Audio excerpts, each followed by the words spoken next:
I think I was 19, and that was the first time I struggled with my mental health and how I was feeling, and not really understanding it before that, and definitely not understanding it when it was happening, and kind of feeling a bit like a failure, judging myself, comparing myself. Yeah, like the ego just being shattered by like failing, coming home, blah blah blah, all of these things.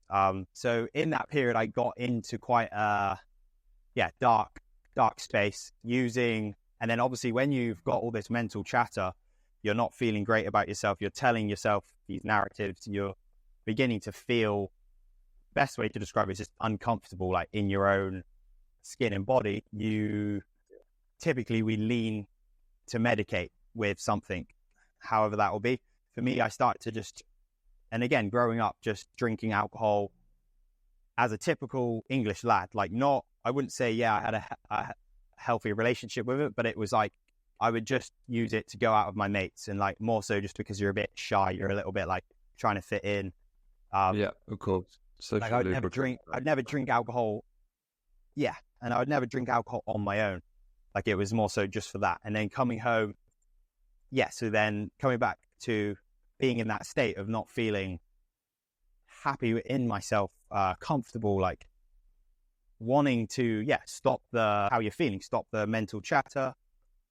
You medicate, so drink alcohol. That will solve it, and it obviously it does in the moment, and then afterwards you're going to feel worse, and then it kind of becomes a bit like this whole spiral. So repetitive, that period I was in a very dark headspace, angry, all of these things, and then in the end it becomes this whole thing where you can't even recognize where it stems from. Did it just stem from coming home and feeling a bit like a failure, and then it ended up like this big monster of just being completely a mess, drinking, taking drugs, wanting to fight people, all of this like completely reckless way of being, like self-harm, all of these things suddenly, like a big spiral down. And then I got into a fight where I broke my jaw. So I don't really remember it, but I basically got beaten up, and not like attacked as in I was just innocent guy just out. I was out on a night out. Like I said, I was angry. I was upset. I was drinking all the time. And then obviously if you bump into the wrong people, something's bound to happen. So that was like the moment where I was like, okay, so I broke my jaw in like 4 places. Like I was pretty smashed up, woke up in the hospital, was like big face like this, there's metal plates in my jaw to this day, obviously. And that was the catalyst to start to understand the more spirituality and the mental health and these meditation, breath work, ice baths, self-reflection, journaling, to channel these thoughts and feelings, because I needed to figure out something, because I was not feeling great. I was not I needed a way to manage it rather than drinking alcohol. And it was it wasn't like overnight suddenly I am into spirituality and doing meditation. Like, it took it took years, but that was the catalyst as such. Like suffering, basically. In fact, that's my final question is, I always ask people if they had like a breaking point, which is why it's called the Breaking Point podcast. And I imagine that's probably quite good, a literal breaking point. I had a fair few of those. We really stood out. I can imagine. When you talk about that mind chatter, obviously given what you feel comfortable, but because I imagine that the sort of thoughts that you had are the exact same sorts of thoughts that other young men have, because there's only really a limited, the majority of people experience the same negative chatter, and there's obviously a degree of variation, but the bulk of it is often the same, especially sort of from a demographical point of view. I think increasingly more and more nowadays, as we're becoming sort of homogenized by our group identity, which is not a good thing ultimately. But what sort of things were going through your mind within sort of reason that you're comfortable talking about? Because I'm very interested actually. Yeah, no, of course.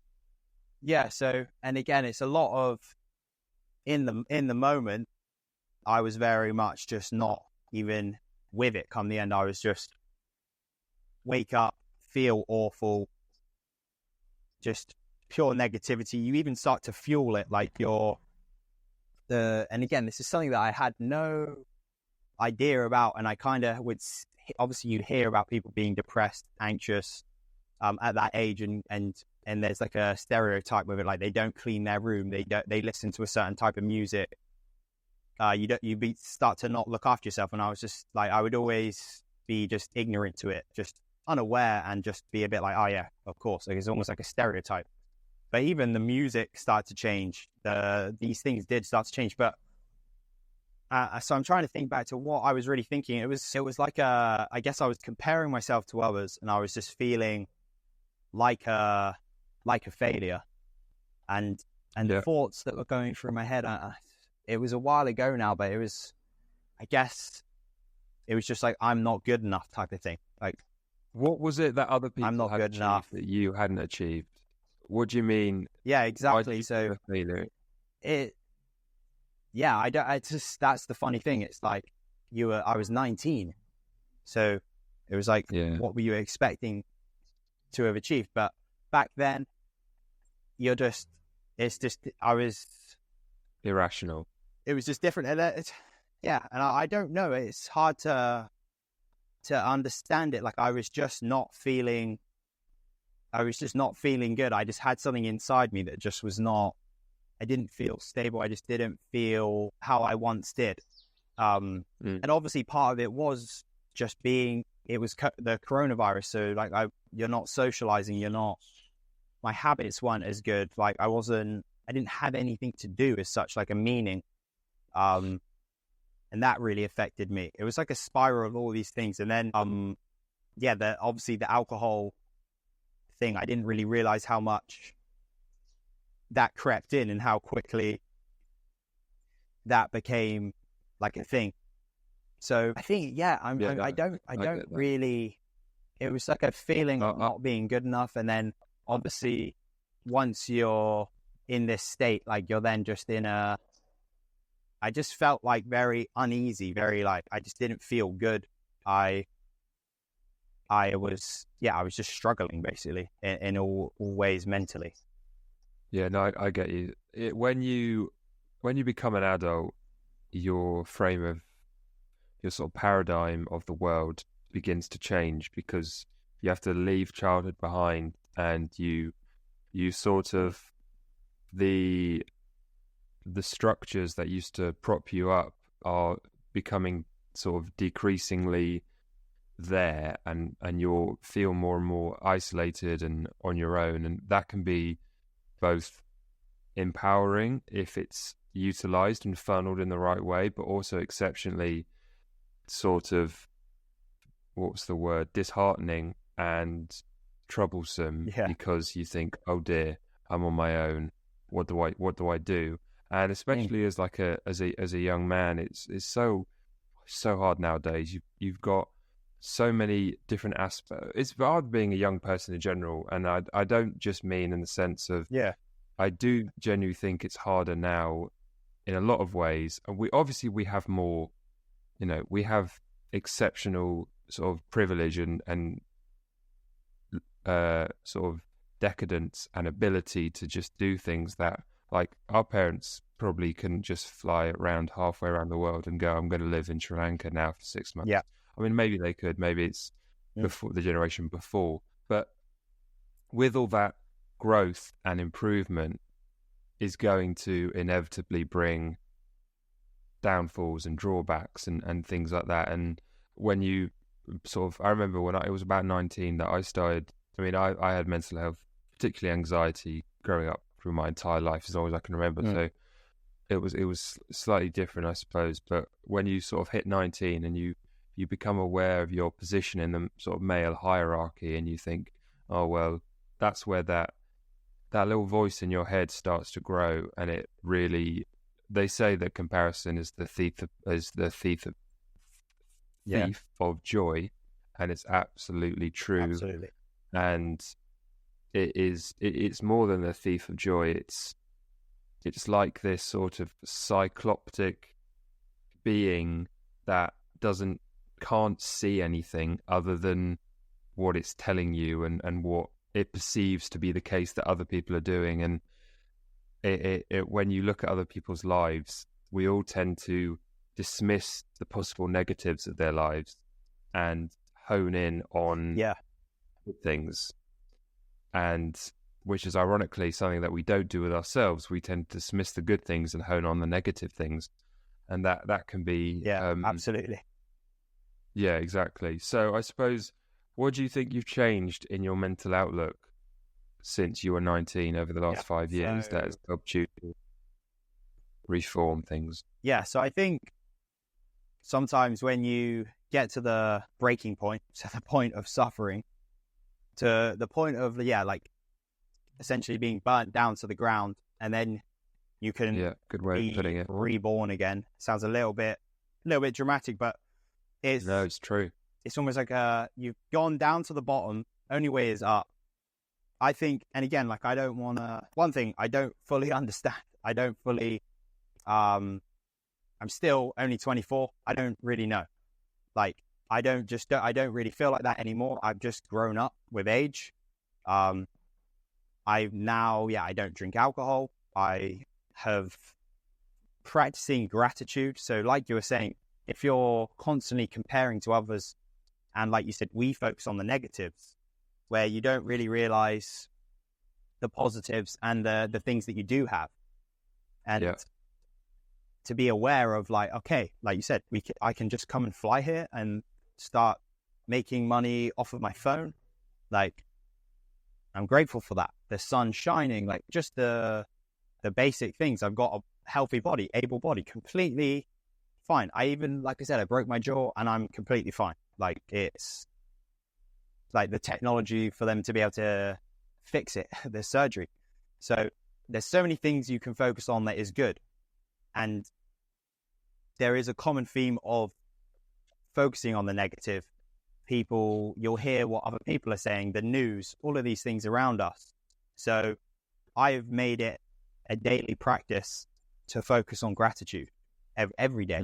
So it's putting it at the front of your mind of what you do have, of what is good. And again, I caught myself always being like, when I get to this, I'll be happy. When I get to, and I definitely still do that, but it's something that I'll now try and catch myself and be aware of. Okay, because I'll be at this point that when I first moved here and made the decision to do social media, that if I get to the point that I'm at now, and I didn't think it would happen so quickly, that I would be happy. And then as soon as it happens, all I'm thinking of is, what's more? What more can I do? More money, more followers, more likes, comments, interest in what I'm doing. You just want more. So to strip that away and be like, no, it's not when, it's literally right now. Like, there is only now. So be present. It's like, of course, it's also just understanding, like, when you get to a certain point, that will not suddenly cure everything and there's rainbows everywhere. So it's also just understanding there will be days when you don't feel great. There will be problems. There will be ups, downs, and to just take them in your stride, take each day in your stride. Obviously still have goals, still have things you want to achieve, but ultimately understand it's almost just a game. It doesn't really matter.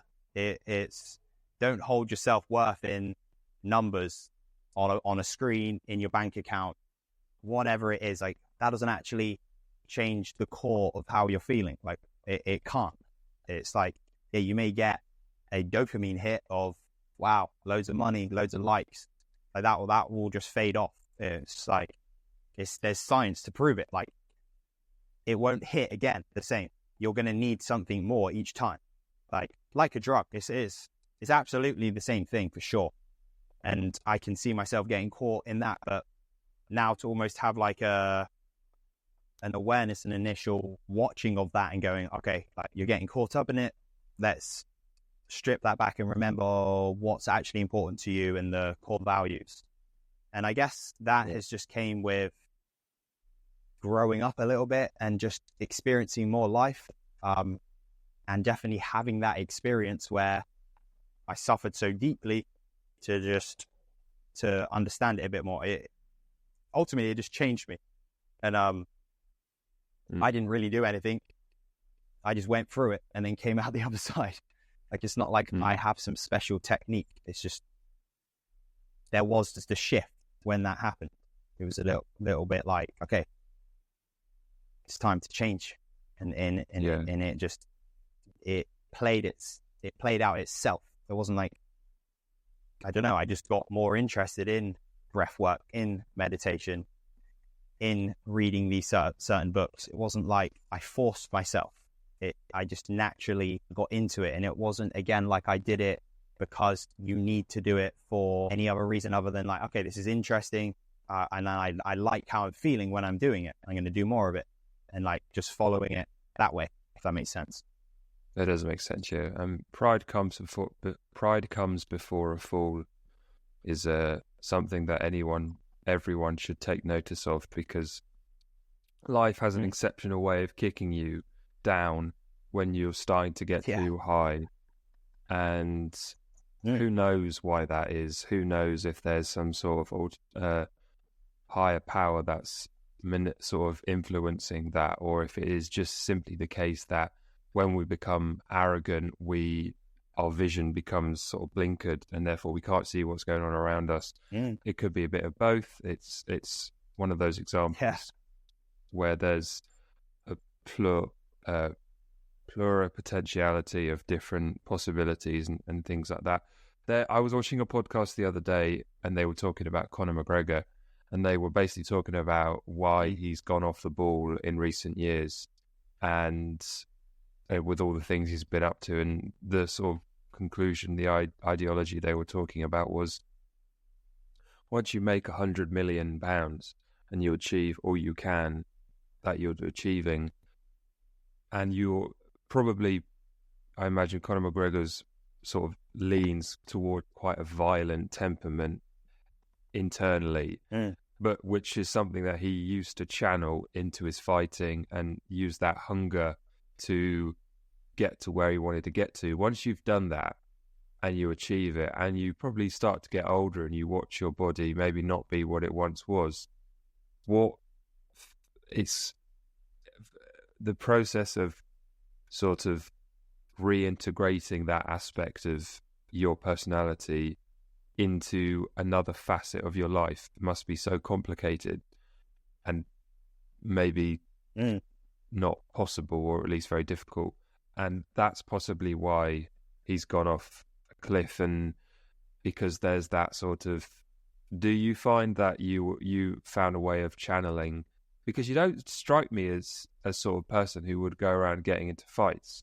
So I would not now, that's for sure. Yeah. So it just changed me. And like, I'm 24 now. I was 19 then. So like, it's just like everything's changed. Like, a lot of things have changed. I had never been beaten up. I needed to, there was just a reality check. There was, this insecurity as a young guy, not feeling tough enough, not feeling, am I not big enough? Like, I cared a lot more, as much as it may appear now, he cares about his appearance. But back then, I cared a lot more about my appearance. How do I look in the photos? Am I looking big? These types of things. Am I tough? Would I back down? Would I blah, blah, blah? All of these theories that go out the window when you're faced with certain aspects. And like the fact that as well, I would never probably get in a fight sober. Like, it was always drunk. So it's like, okay, you're not that tough, because you would be scared if you were sober. But when the alcohol's in your system, it's you feel like you can do anything. It's like, it's just completely, it's cringeworthy to think about it now, but it's like, okay, you were learning, you were, I grew up in a small town as well in Somerset, and that was the theme. Like, how tough are you? Let's go to the pub. Like, it was like that type of small town mindset, and that was just that. Yeah, I don't know. I guess again, I've just changed over time. Like, I'm much more calm. I think I'm just more secure. Like, I understand. Yeah, I just don't. Yeah, would not want to fight, because also doing martial art training. So I worked in an MMA gym in London. So it was an MMA and strength gym, doing jiu-jitsu, a little bit of boxing. And I'll be honest, I didn't like the boxing because I didn't like getting punched in the face. So like, that's the truth. Like, yeah, didn't like being punched on the nose. How it didn't feel nice. Made my eyes water, and didn't like it. And thought, oh, I'm going to do the MMA thing. Ended up just leaning towards the jiu-jitsu, which is not the strikes. And again, kind of saying, oh yeah, it's because I don't want the brain injuries. Yes, of course. But also you just don't like it just hurts. So yeah, training in that aspect, all my mates from working there, all my friends are MMA fighters, some professional, one in the UFC now, one, a lot in the amateur rankings. Like, so like, it's just like a good reality check. Like, okay, that's someone that can actually fight. And like, obviously playing with them, training with them, you just compete it. I competed in jiu-jitsu a few times. I trained jiu-jitsu like a lot. So, and it's just like that reality check of what you are capable of, what would actually happen. And also, I don't know, like when you're channeling that aspect of wanting to fight, obviously it's controlled and it's not really fighting jiu-jitsu, like you're not striking. It just takes away all of those ideas and the anything like that. You leave exhausted. You don't want to fight anyone. Like it makes you more considerate of, you understand what you could do to someone if they were untrained, and you also understand what someone can do to you.